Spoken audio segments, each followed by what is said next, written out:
태국 해군이 시험 발사한 중국에 대한 미사일 800개는 해군이 최근 안다만해에서 대한미사일을 발사하면서 드디어 대한미사일 능력을 보유하고 있음을 전 세계에 알렸다. 태국이 쏜 미사일은 중국제 대한미사일인 18세기에 있었다. 18세기에는 U-205와 함께 반항공모함 3검객으로 불리는 미사일이다.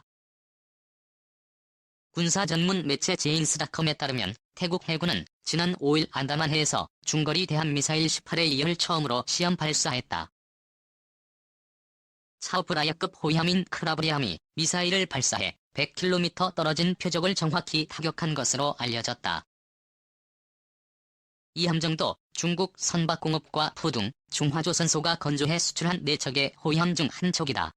차오프라야급 호함은 총 8발에 182개의 미사일을 탑재한다. 이 미사일은 중국 인민해방군 해군이 보유한 YZ-83 미사일의 수출형으로 중국판 하푼 미사일로 통한다. 제인스닷컴에 따르면 182개의 길이는 부스터를 포함해 5.km이며 동체 지름은 36cm, 날개 너비는 1.2m다. 총 발사 중량은 800kg, 탄두 중량은 최대 190kg이다. 최고 속도는 음속을 조금 밑도는 마하 0.다. 유도는 관성항법 체계와 레이더로 표적을 찾아간다. 또 사거리는 최소 15km에서 최대 180km라고 밝혔다. 시스 규명 능력이 있어 해수면 20상공을 날다가 표적 근접 거리에서는 5m로 하강해 표적을 타격한다.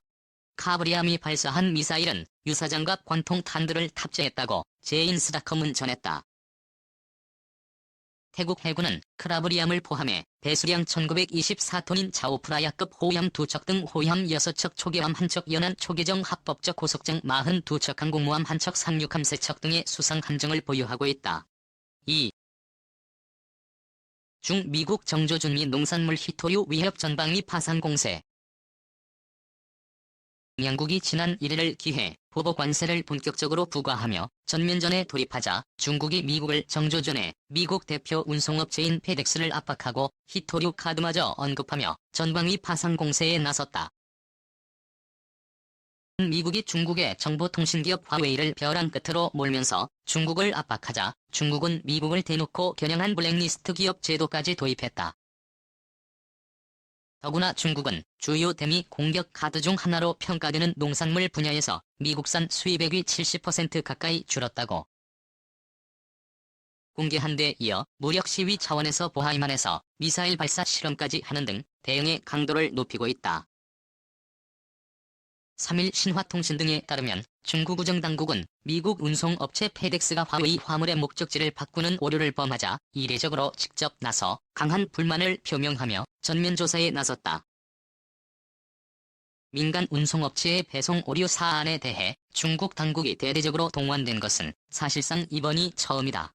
미중 무역 전쟁에 따른 보복의 일환이라는 분석이 많다. 페덱스는 화웨이가 지난달 19에서 20일 일본에서 중국 화웨이 사무실로 보낸 화물 2개를 미국 테네시주 멤피스 페덱스 본부로 잘못 보낸 것으로 알려졌다. 마주인성 중국의 정국장은 지난 1일 페덱스 사건과 관련해 어떤 택배 기업이든지 중국 법을 지켜야 하며 중국 기업과 사용자의 합법적인 권리를 침해해서는 안 된다고 강조했다. 마 국장은 최근 페덱스가 중국 내 규정을 어겨 관련 부처의 조사를 받기로 했다는 점을 확인하면서 정확한 주소에 배달을 못할 경우 사용자에 피해 준 것이기 때문에 우정국에서 조사할 권리가 있다고 주장했다. 그는 이번 페덱스에 대한 조사는 중국의 택배 시장 질서를 유지하고 중국 기업과 사업자의 권익을 지키며 중국의 통신 안보와 경제 안보를 지키는 데 도움이 된다고 강조했다.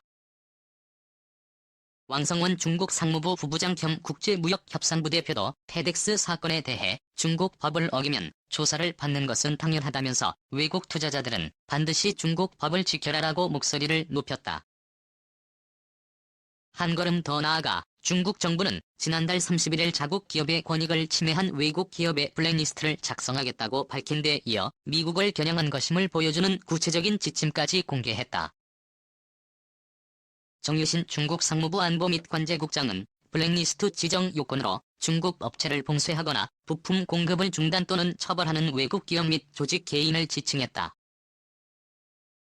이어 중국 기업 또는 관련 사업에 실질적 손해를 끼쳤는지와 중국의 국가안보 위협 및 잠재적 위협 초래 등을 고려하기로 해 사실상 미국에 대한 보복 조치임을 분명히 했다.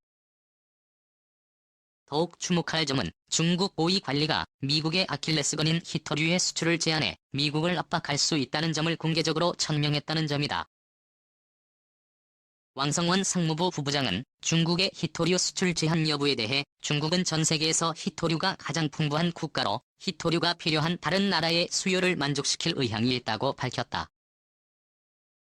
왕 부부장은 다만 중국에서 수출한 히토류로 만든 제품을 가지고 중국의 발전을 저해하는 행위는 받아들일 수 없다며 미국을 정조준했다. 중국은 세계 히토류 생산의 약 80%를 차지하고 있으며 정제된 형태의 히토류는 비중이 더 높다. 미국은 첨단 전자제품과 군사장비 등에 쓰이는 히토류를 중국에 의존하고 있다. 이에 그치지 않고 중국은 미중 무역 분쟁으로 미국산 농산물 수입 비중을 줄이고 있다면서 다른 국가의 농산물로 대체될 수 있다고 자각했다.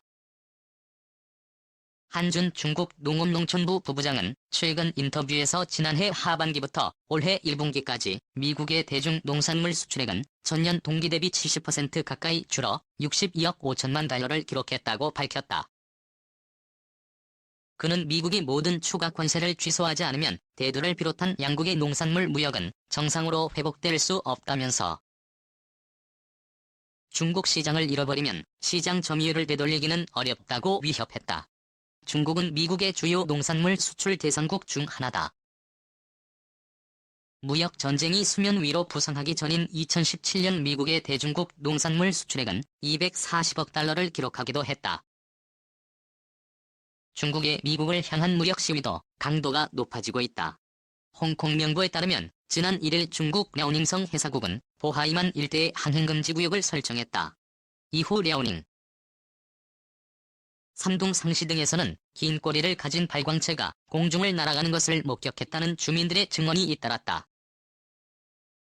많은 중국 누리꾼은 이 비행체가 중국군이 발사한 잠수함 발사 탄도미사일일 가능성이 크다고 분석했다. 특히 중국군이 독자적으로 개발한 최신의 SJM 주랑-3일 것이라는 분석이 지배적이다. 핵탄두 탑재가 가능한 쥐랑-3은 미국 본토와 유럽 전역까지 타격이 가능한 사거리 1만 3천 킬로미터의 다탄두 습입니다. 중국 해사국은 지난 1일부터 4일까지 남중국해 해상에서 군사 훈련이 있어 이들 해역을 통제한다고 밝히는 등 남중국 해에서 중국의 대미 대응도 빨라지고 있다. 또 최근 미국의 규정 강화로 인해 미국 비자를 신청하는 중국인들은 지난 5년 동안 어떠한 소셜미디어 플랫폼을 이용했는지 등에 관한 명세를 제출해야 해 중국 네티즌의 불만도 커지고 있다. 중국인 네티즌은 웨이보 등의 미국인이 중국 들어올 때도 트위터나 페이스북 등 모든 걸 제출하도록 해야 하는 거 아니냐는 항의성 댓글을 올리고 있다. 이와 관련해 주미 중국 대사관은 중국인들이 미국 비자를 신청할 때는 관련 법규를 준수하고 사실대로 출국 목적을 기재하며 필요한 자료를 제출해야 한다면서 특히 미국에 도착한 뒤 비자 종류에 맞지 않는 활동을 해서는 안 된다고 주의를 당부했다.